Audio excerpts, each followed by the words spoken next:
15. Al-Qahar, le soumissionnaire. Al-Qahar est l'un des noms d'Allah, Dieu, dans l'islam. Il est dérivé de la racine arabe Qhr, qui signifie dominer ou maîtriser.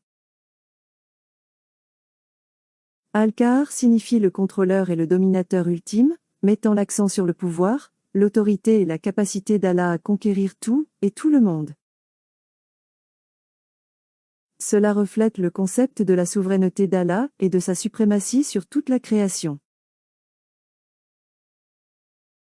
En tant qu'Al-Qahar, Allah possède un contrôle et une autorité absolue sur l'univers entier et peut tout soumettre à sa volonté.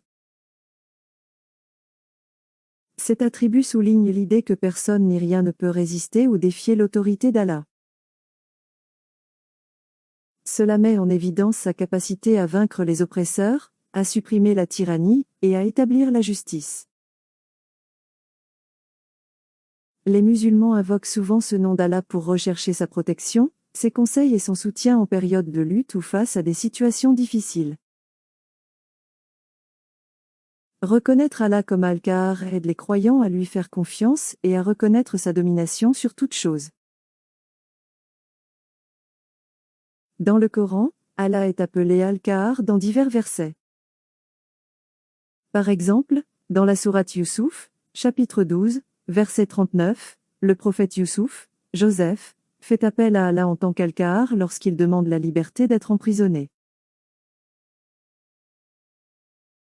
Joseph dit, « Mon Seigneur, la prison me plaît plus que celle à laquelle il m'invite. Mais si tu ne me détournes pas de leur plan, je pourrai pencher vers eux et, ainsi, être du nombre des ignorants. » Alors son Seigneur lui répondit et détourna leur plan. En effet, il est celui qui entend, celui qui sait.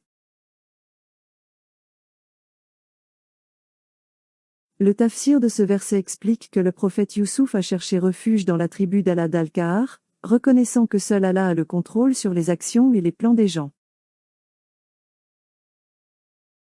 Cela démontre la conviction que même dans des circonstances désastreuses, rechercher l'intervention d'Allah et s'appuyer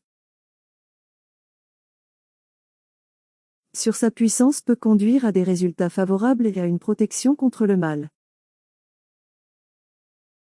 Un autre exemple où le nom Al-Qahar est mentionné se trouve dans la sourate Ghafir, chapitre 40, verset 16.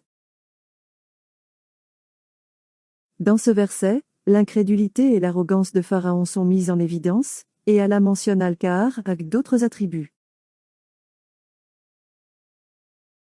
Le jour où ils sortiront, rien à leur sujet ne sera caché à Allah. À qui appartient, toute, la souveraineté ce jour-là?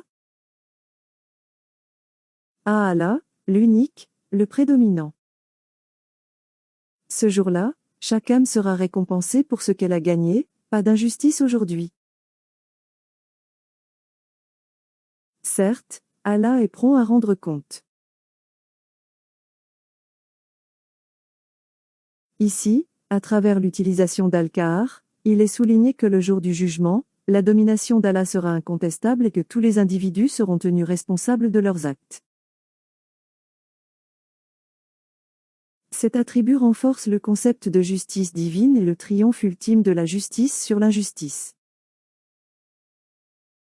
Dans le tafsir, le nom Al-Qahar est exploré pour élucider divers aspects du contrôle et de la suprématie d'Allah, soulignant l'importance de s'appuyer sur sa volonté et de se y soumettre. Cela rappelle la capacité d'Allah à vaincre toute opposition ou défi, et la nécessité de reconnaître son autorité absolue dans tous les domaines. Il existe deux noms, Al-Qahir et Al-Qahar. Le nom Al-Qahir est la forme de base signifiant l'irrésistible. D'un autre côté, Al-Qahar est plus catégorique, celui qui domine tout, qui domine tout. Al-Qahir est mentionné 2 fois dans le Coran dans la sourate Al-An'am, verset 18 et verset 61. Al-Qahar est utilisé de manière plus intensive, mentionné au total 6 fois. Ce nom nous informe que la force d'Allah est inégalée, il a la souveraineté absolue sur toute sa création, il est le dominateur. Celui qui est un ennemi ou qui défie Allah n'a aucune chance, il peut l'humilier facilement. Les choses sont mesurées à l'échelle de l'éternité, donc si une personne s'oppose à Allah, elle perdra inévitablement. Il n'existe pas une seule création qui ne soit soumise à la volonté d'Allah ou qui puisse y échapper.